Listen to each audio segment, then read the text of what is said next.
ननदो के गरमी लागल सुतल अंगनावा करे मनावा दुनु रे झुनु। ननदो के गरमी लागल सुतल अंगनावा करे मनावा दुनु रे झुनु। सुगनी खोजै छै सुगनावा दुनु रे झुनु।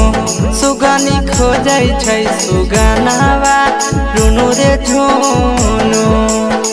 ननदो के गरमी लागल सुतल अंगनावा करे मनावा दुनु रे झुनु।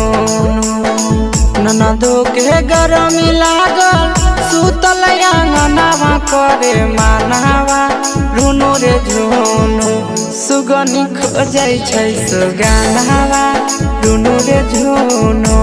सुगनी खोजै छै सुगनावा दुनु रे झुनु। दुनु रे झुनु।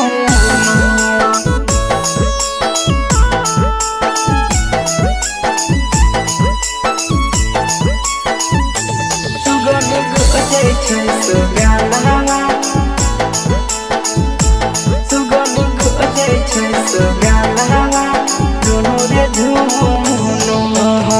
चढ़ल जवनिया ननद के हो ही गेलै हे पोरे पर जावा।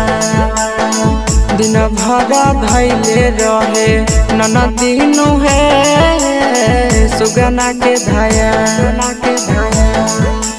ए सखी चढ़ल जवनिया ननद के हो ही गेलै हे पोरे पर जावा। दिन भर लागल रहे ननदिनु हे सुगना के धाया। दिन भर देखे खाली ओकरे सपनावा करे मनावा दुनु रे झुनु। दिन भर देखे खाली ओकरे सपनावा करे मनावा दुनु रे झुनु। सुगनी खोजै छै सुगनावा दुनु रे झुनु। सुगनी खोजै छै सुगनावा दुनु रे झुनु। दुनु रे झुनु।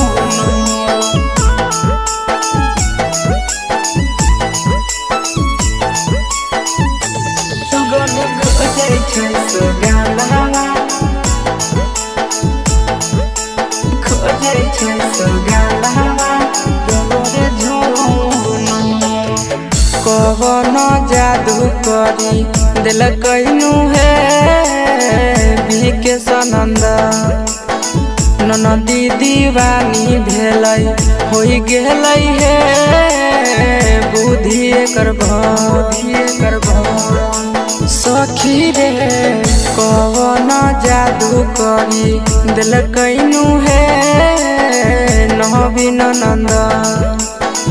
ननदी दीवानी भेलै होई गेलै हे बुद्धि एकर कहै छै हसी सबे के बहनै बैसा जनावा करे मनावा दुनु रे झुनु।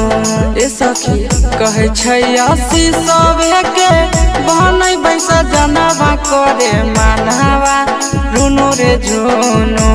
सुगनी खोजै छै सुगनावा दुनु रे झुनु।